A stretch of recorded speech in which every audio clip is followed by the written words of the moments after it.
Manure is one of the most useful of all ingredients for composting. It's full of nutrients and plenty of fibre to help bulk your compost out.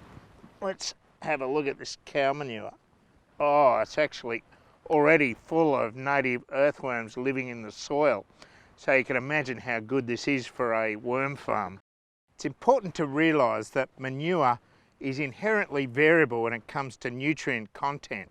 It really depends on the diet of the animal.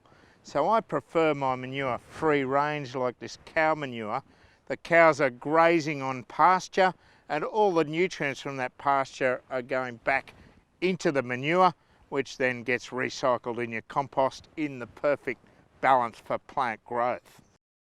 But it's all good stuff in the compost heap.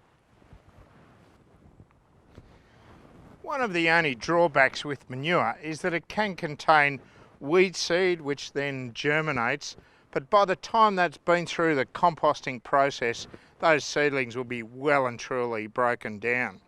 Manure really comes into its own to help break down low nutrient, high carbon material such as dead leaves, shredded cardboard, paper and bark, and also straw and hay.